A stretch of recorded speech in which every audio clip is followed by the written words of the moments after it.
Hello friend, जय हिंद, वंदे मातरम, सुप्रभात। तो यूपी बीएड हो, चाहे वो कोई भी राज्य का बीएड हो या फिर कोई भी कॉम्पिटिटिव एग्जामिनेशंस है, तो उसमें स्टैटिक जीके क्वेश्चंस आता है। डायरेक्ट आपका क्वेश्चन आता है क्रांति और महत्वपूर्ण युद्ध, जो इंडियन युद्ध हुए थे महत्वपूर्ण, उनको हम कवर करेंगे इस वीडियो के माध्यम से। एंड आई होप ये सेशन आपको पसंद आएगा। डेफिनेटली आप चैनल से जुड़ सकते हो अगर आपको अच्छा लगता है तब। सबसे पहले हम देखते हैं तराइन का प्रथम युद्ध कब हुआ था डियर। 1191 में हुआ था। किसके बीच में हुआ था, परिणाम क्या था? देखिए, ये युद्ध हुआ था पृथ्वीराज चौहान के बीच में। पृथ्वीराज के बीच में हुआ था। पृथ्वीराज ने किसको हरा दिया था? पृथ्वीराज ने मोहम्मद गौरी को हराया था। मोहम्मद गौरी को हराया था। ठीक है, तराइन का प्रथम युद्ध, मोहम्मद गौरी की हार हुई। उसके बाद मोहम्मद गौरी 1191 में दोबारा अटैक करता है पृथ्वीराज चौहान पर। तराइन का दूसरा युद्ध कहलाता है ये। तो इसमें क्या होता है, इसमें मोहम्मद गौरी ने पृथ्वीराज चौहान को हरा देता है। एक साल गया, वो अपनी सैन्य शक्ति को एकत्रित किया और फिर से दोबारा अटैक करता है और पृथ्वीराज चौहान को हराता है। 1192 युद्ध जब हो रहा था तो पृथ्वीराज चौहान ने मदद के लिए राजा जयचंद से हेल्प भी मांगी थी। ठीक है, और भी राजाओं से हेल्प मांगी। राजा जयचंद ने हेल्प क्यों नहीं किया, उसके पीछे एक रीज़न ये था कि राजा जयचंद की जो पुत्री थी संयोगिता, तो उनके साथ पृथ्वीराज चौहान का प्रेम प्रसंग था। और इसी वजह से जब जो राजा जयचंद था अपनी पुत्री संयोगिता का जब स्वयंवर कर रहा था, तो स्वयंवर के बीच से पृथ्वीराज चौहान ने संयोगिता को लेकर चला जाता है। उस चीज़ से भी खफा था जयचंद, और जयचंद ने फिर बिल्कुल भी हेल्प नहीं की। लेकिन उसको ये समझ में नहीं आ रहा था कि जब पृथ्वीराज चौहान तो भाई दुश्मन है, तो वो पृथ्वीराज चौहान पे अटैक करता है तो वो जयचंद पे अटैक करेगा। लेकिन जयचंद यहाँ पर पूरी मूर्खता वाले कांड कर दिए उसने। तो दोबारा जब युद्ध होता है 1194 ईस्वी में, चंदावर का युद्ध होता है। जब भाई पृथ्वीराज चौहान हार गया तो उसके बाद चंदावर का युद्ध हुआ था दोबारा। तो फिर मोहम्मद गौरी ने किसको हराया? मोहम्मद गौरी ने जयचंद को हरा दिया। जयचंद को हराया। अब ये जयचंद वही है, ठीक है, संयोगिता का पिता था ये जयचंद। तो जयचंद को हरा देता है।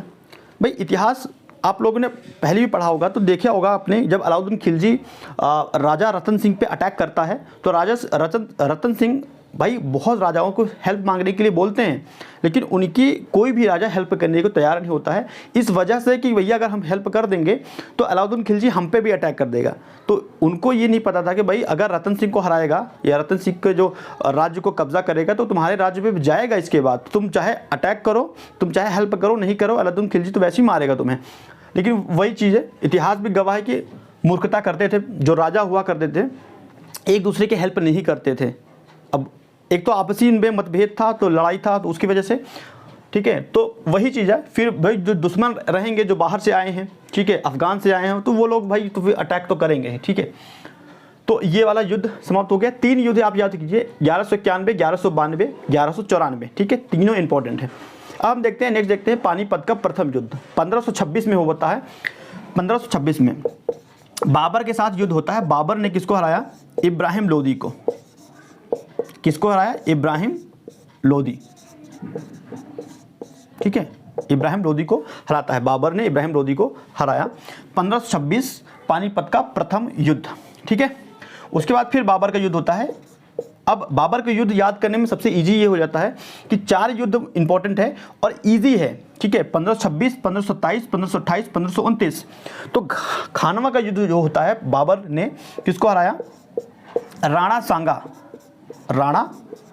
सांगा, ठीक है, राणा सांगा को हराया। क्लियर है।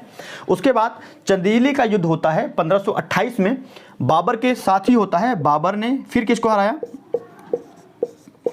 बाबर ने फिर हराया मेदिनी राय को हराया। बाबर क्यों युद्ध जीत रहा था? क्योंकि जो राजा लोग थे ना, उनमें आपसी एकता नहीं था, यही रीजन था। उसके बाद घाघरा का युद्ध होता है।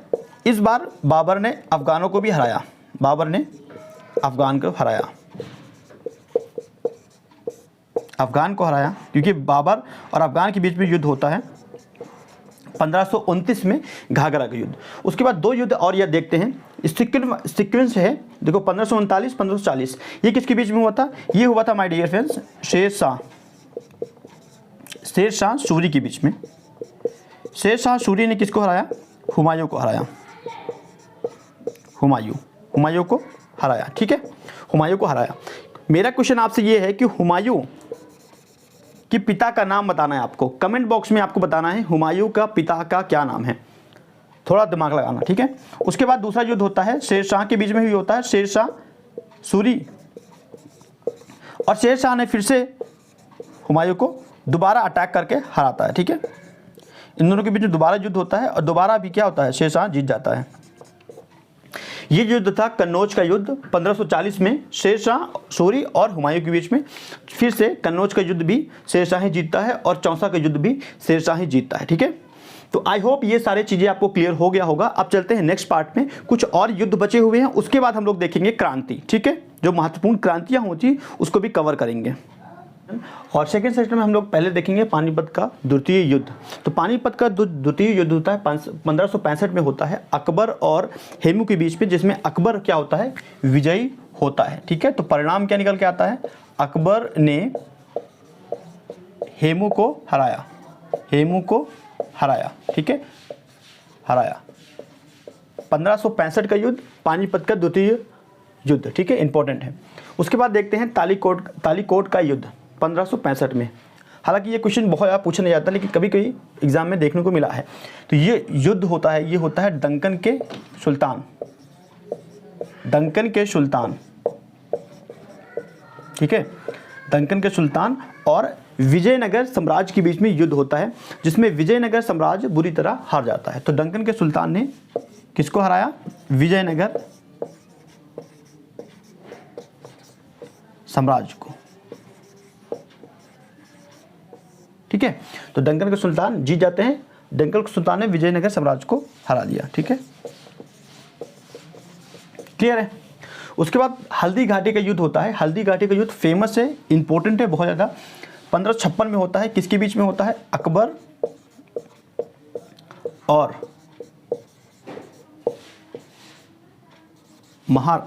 महाराणा प्रताप। और इसमें रिजल्ट जो निकल के आता है, अकबर जीत जाता है। तो अकबर और महाराणा प्रताप के बीच में युद्ध होता है, अकबर इसमें विजयी रहता है, ठीक है, 1556 में। नेक्स्ट देखते हैं प्लासी का युद्ध, फेमस है 1757, किसके बीच में होता है, अंग्रेजों के बीच में होता है। तो अंग्रेजों ने किसको हराया, अंग्रेजों ने हराया था सिराजुद्दौला को, ठीक है, सिराजुद्दौला को हराया, ठीक है। तो अंग्रेजों ने सिराजुद्दौला को हराया था 1757 के युद्ध में। युद्ध का नाम था प्लासी का युद्ध, एग्जाम में पूछा गया है कई बार। उसके बाद वाडीवाश का युद्ध होता है 1760 में। इसमें अंग्रेजों ने किसको हराते हैं, भाई इसमें भी अंग्रेज जीते थे, वाडीवाश का युद्ध में भी, और अंग्रेजों ने हराया था फ्रांसीसियों को, ठीक है। तो फ्रांसीसी जो थे वो हार गए थे, तो अंग्रेजों ने फ्रांसीसियों को हराया, क्लियर हुआ डियर्स। उसके बाद पानीपत का तृतीय युद्ध होता है। पानीपत का तृतीय युद्ध 1761 में होता है, 1761 में होता है। किसके बीच में होता है, अहमद शाह अब्दाली, अहमद शाह अब्दाली। अहमद शाह अब्दाली ने किसको हराते हैं, अहमद शाह अब्दाली हराते हैं मराठों को, ठीक है, मराठों को। तो अहमद शाह अब्दाली जीत जाता है और मराठे हार जाते हैं। पानीपत का तृतीय युद्ध है 1761, क्लियर हुआ डियर। उसके बाद देखते हैं बक्सर का युद्ध। बक्सर का युद्ध होता है 1764 में, ठीक है। 1764 का युद्ध इंपॉर्टेंट है, इसको मार्क करेंगे, कई बार पूछा जाता है। तो इसमें अंग्रेजों का युद्ध हुआ था, किसके साथ, तो अंग्रेजों ने हराया था मीर कासिम को, मीर कासिम, अंग्रेजों ने मीर कासिम को हराया था इसमें।